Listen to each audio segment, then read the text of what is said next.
നമസ്കാരം. ഉപാസനയിലേക്ക് സ്വാഗതം.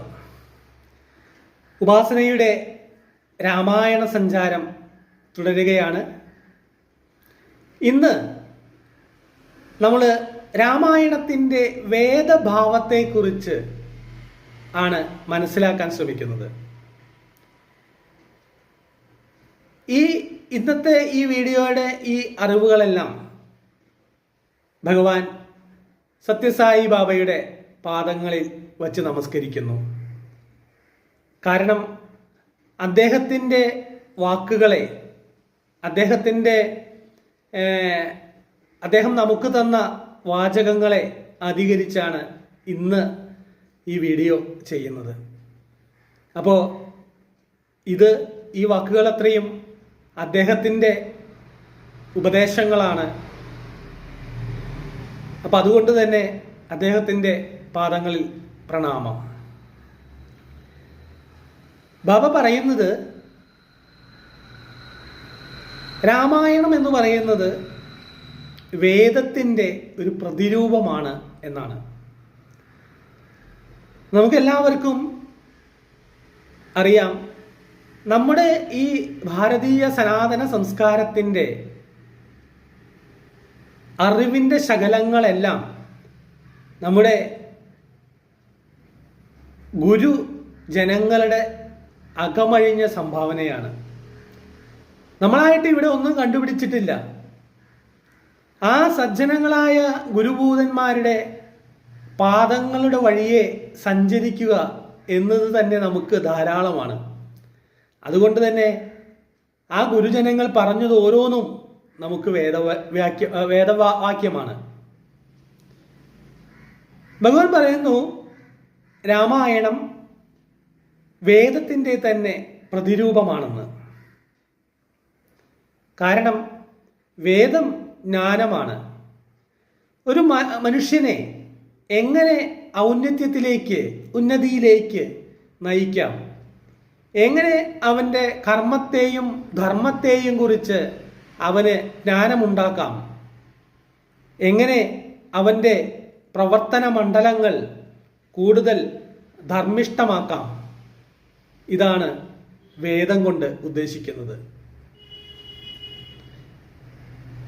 ക്രമാതീതമായി പരന്നു കിടക്കുന്ന വേദത്തെ വേദവ്യാസ മഹർഷി അതിൻ്റെ അർത്ഥതലങ്ങളുടെ വ്യത്യാസത്തിൽ ചിട്ടപ്പെടുത്തി 4 വിഭജിച്ചു വച്ചു. അതാണ് 4 വേദങ്ങൾ. ഈ 4 വേദങ്ങളിലും പ്രധാനമായിട്ടും പറയുന്ന 4 കാര്യങ്ങളുണ്ട്. അതിനോട് ബന്ധപ്പെട്ട കാര്യങ്ങളാണ്. സ്വാമി ഈ രാമായണത്തെയും ആ പരമമായ വേദമായിട്ട് കാണിച്ചു തരികയാണ് നമുക്ക്. എങ്ങനെയാണത് സാധ്യമാകുന്നത്? സ്വാമിയുടെ ഭാഷയിൽ പറയുകയാണെങ്കിൽ, രാമായണത്തിലെ 4 സഹോദരന്മാർ, ശ്രീരാമചന്ദ്രനും അദ്ദേഹത്തിൻ്റെ 3 സഹോദരന്മാരും ചതുർവേദങ്ങളുടെ പ്രതിരൂപമാണ്. അതെങ്ങനെയാണെന്ന് നമുക്കൊന്ന് പരിശോധിക്കാം.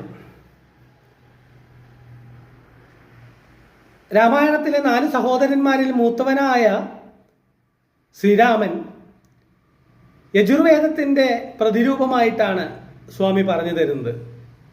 കാരണം യജുർവേദത്തിൽ എന്താണൊരു മനുഷ്യൻ്റെ ധർമ്മങ്ങൾ, എന്താണൊരു മനുഷ്യൻ്റെ കർമ്മങ്ങൾ എന്നിവയെക്കുറിച്ച് കൂടുതൽ പ്രതിപാദിക്കുന്നു. ശ്രീരാമൻ സ്വജീവിതത്തിലൂടെ നമുക്ക് പറഞ്ഞു തരുന്നതും അതുതന്നെയാണ്. എങ്ങനെ ഒരു നല്ല മനുഷ്യനായി ജീവിക്കാം, എന്തൊക്കെയാണ് ഒരു വ്യക്തിയുടെ ധർമ്മങ്ങൾ, ആ കർമ്മങ്ങൾ എങ്ങനെ ആ ധർമ്മത്തിൽ അധിഷ്ഠിതമായി നടത്താം. ചിലപ്പോൾ ഒരു വ്യക്തി എന്ന നിലയിൽ അവനവൻ്റേതായ കാര്യങ്ങളിലേക്ക് വരുമ്പോൾ ആ ധർമ്മങ്ങളുടെ പരിപാലനം ദോഷകരമായിട്ട് ഭവിക്കാം. എന്നാലും സമൂഹത്തോടുള്ള ഉത്തരവാദിത്വത്തിൻ്റെ ഫലമായിട്ട് സ്വാർത്ഥ താല്പര്യങ്ങൾക്കപ്പുറമായി തൻ്റെ കർമ്മങ്ങളെ ചെയ്യാൻ ഒരുവൻ ബാധ്യസ്ഥനാണ് എന്ന് ശ്രീരാമൻ സ്വജീവിതത്തിലൂടെ നമുക്ക് കാണിച്ചു തരുന്നു. അതുകൊണ്ട് തന്നെ ആ ശ്രീരാമൻ യജുർവേദത്തിൻ്റെ പ്രതിരൂപമായിട്ട് താരതമ്യം ചെയ്യപ്പെടുന്നത്. എന്നാൽ ലക്ഷ്മണൻ ഋഗ്വേദമായിട്ട് ഉള്ള താരതമ്യത്തിലാണ് നിൽക്കുന്നത്. ഋഗ്വേദം എന്ന് പറയുന്നത് മന്ത്ര നിബിഡമാണ്. എന്താണോ ആ ബ്രഹ്മവിദ്യയുടെ ആ മന്ത്രങ്ങളുടെ അർത്ഥതലങ്ങൾ എന്ന് വെച്ചാൽ ആ തലങ്ങൾ അതിൻ്റെ സൂക്ഷ്മ തലങ്ങളിൽ കൂടി സഞ്ചരിക്കുന്ന വ്യക്തിയാണ് ശ്രീരാമൻ. ലക്ഷ്മണൻ ഏതൊരു കാര്യത്തിനും വേണ്ടി ഈ മന്ത്രങ്ങളെ ആശ്രയിക്കുന്നു. ഈ സ്വാത്വിക മന്ത്രങ്ങളുടെ ഉള്ളിൽ ആ മന്ത്രങ്ങളുടെ പഠനത്തിൽ കൂടി തൻ്റെ ജീവിതം മുന്നോട്ട് കൊണ്ടുപോകുന്നു. തൻ്റെ ജീവിതത്തിലെ ആവശ്യമായതെല്ലാം അവിടെ സമർപ്പിച്ച് ആ ഭഗവാനിൽ സമർപ്പിച്ച് അദ്ദേഹത്തിൻ്റെ ഇച്ഛയോടുകൂടി അദ്ദേഹത്തിൻ്റെ ആജ്ഞാനുവർത്തിയായി സ്വയം ജീവിക്കുന്നു. അതുകൊണ്ട് തന്നെ മനുഷ്യനെ ഉദ്ധരിക്കുന്ന ആ ഋഗ്വേദത്തിൻ്റെ പ്രതിരൂപമായി സ്വാമി ലക്ഷ്മണനെ നമുക്ക് മുന്നിൽ അവതരിപ്പിക്കുകയാണ്.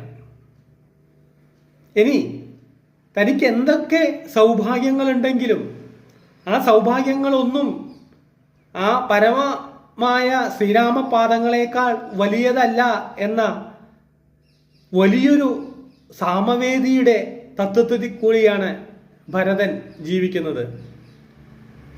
തന്നിൽ നിക്ഷിപ്തമായിരിക്കുന്ന എല്ലാ സൗഭാഗ്യങ്ങളും അത് തനിക്ക് അർഹതപ്പെട്ടതല്ല, ആ പരമ വ്യക്തിയായ തൻ്റെ ജ്യേഷ്ഠൻ്റെ അനുഗ്രഹത്തിൻ്റെ ഫലമാണ്. അല്ലെങ്കിൽ തനിക്കുള്ള ഇതെല്ലാം അദ്ദേഹത്തിൻ്റെ പാദങ്ങളിൽ സമർപ്പിക്കപ്പെടേണ്ടതാണ്. അദ്ദേഹത്തിൻ്റെ ആജ്ഞയോടുകൂടി ഈ കാര്യങ്ങളെല്ലാം നോക്കി നടത്തുക എന്നുള്ളത് മാത്രമാണ് തൻ്റെ ധർമ്മം അല്ലെങ്കിൽ തൻ്റെ കർമ്മം. അത് ആ നാമത്തിൽ ഞാനിതാ നിർവഹിക്കുന്നു എന്ന ഒരു സാമവേദിയുടെ ഭാവത്തിൽ കൂടി ജീവിതം മുന്നോട്ട് കൊണ്ടുപോകുന്ന ഭരതനെ സാമവേദത്തിൻ്റെ പ്രതിരൂപമായി സ്വാമി നമുക്ക് പറഞ്ഞു തരികയാണ്.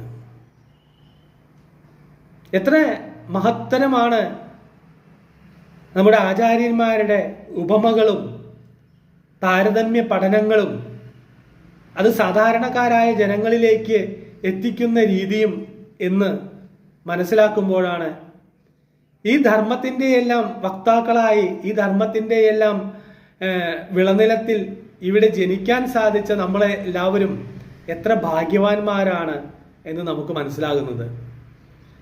ഒരു ജീവിതം കൊണ്ടൊന്നും ഈ പരമമായ തത്വങ്ങളെക്കുറിച്ച് നമുക്ക് മനസ്സിലാക്കാൻ സാധിക്കില്ലെങ്കിലും പലപ്പോഴായി എന്തെങ്കിലും കുറച്ച് എവിടെയെങ്കിലുമൊക്കെ മനസ്സിലാക്കാൻ സാധിച്ചാൽ നമ്മുടെ ജീവിതം തന്നെ ധന്യമായി. ഇപ്പൊ നമ്മൾ 3 വേദങ്ങളെ കുറിച്ചേ പറഞ്ഞുള്ളൂ. ഇനി ഒരാൾ കൂടി ബാക്കിയുണ്ട്, ശത്രുഘ്നൻ. ശത്രുക്കളെ ഹനിക്കുന്നവനാണ് ശത്രുഘ്നൻ. അഥർവ വേദത്തിൽ ക്രിയാമാർഗങ്ങളെക്കുറിച്ചും ശത്രു സംഹാരത്തെക്കുറിച്ചും ഔഷധ സേവകളെക്കുറിച്ചും എല്ലാം വ്യക്തമായിട്ട് പരാമർശിക്കുന്നു. അതുകൊണ്ട് തന്നെ ശത്രുഘ്നനെ അഥർവവേദത്തിൻ്റെ പ്രതിരൂപമായി സ്വാമി നമുക്ക് പറഞ്ഞു തരികയാണ്. എന്താണ് ശത്രു? നമ്മുടെ ഉള്ളിൽ യാതൊന്നാണോ ആ പരമമായ ധർമ്മം അധിവസിക്കാൻ വിഘാതമായി നിൽക്കുന്നത്, അതായത് നമുക്ക് ധർമ്മത്തിൻ്റെ ചിന്തകൾ വരുമ്പോൾ നമ്മളെ അതിൽ നിന്ന് പിന്തിരിപ്പിക്കുന്ന ഘടകങ്ങൾ ഏതൊക്കെയാണോ അതാണ് നമ്മുടെ ശത്രു. നമ്മുടെ ശത്രു ആരെന്ന് ചിന്തിച്ച് നമ്മൾ മറ്റുള്ളവരിലേക്ക് നോക്കുന്നു. പക്ഷെ മറ്റുള്ളവരിലൊന്നും നാം നമ്മുടെ ശത്രുവിനെ കാണുന്നില്ല. അപ്പോൾ നമ്മൾ നമ്മുടെ ഉള്ളിലേക്ക് തന്നെ നോക്കുന്നു, എവിടെയാണ് ആ ശത്രു, തൻ്റെ ശത്രു പതുങ്ങിയിരിക്കുന്നതെന്ന്. അപ്പോൾ നമുക്ക് മനസ്സിലാകും ആ ശത്രു പുറത്തൊന്നല്ല, അത് നമ്മുടെ തന്നെ ഉള്ളിലാണെന്ന്. അങ്ങനെ നമ്മുടെ ഉള്ളിലുള്ള ഈശ്വരീയ ഭാവങ്ങളെ ഇല്ലായ്മ ചെയ്യാൻ വേണ്ടി നമ്മുടെ തന്നെ മനസ്സിൻ്റെ മറ്റൊരു ഭാവമായിട്ടുള്ള ആ ശത്രുഭാവത്തെ ഹനിക്കാൻ ശത്രുഘ്നനോളം പോന്ന ഒരു ഉദാഹരണം നമ്മുടെ മുന്നിൽ രാമായണത്തിൽ വേറെ ഇല്ല. അതുകൊണ്ട് തന്നെയാണ് ആ 4ാമത്തെ വേദമായി, അഥർവവേദമായി ശത്രുഘ്നനെ സ്വാമി പ്രതിനിധാനം ചെയ്യുന്നത്.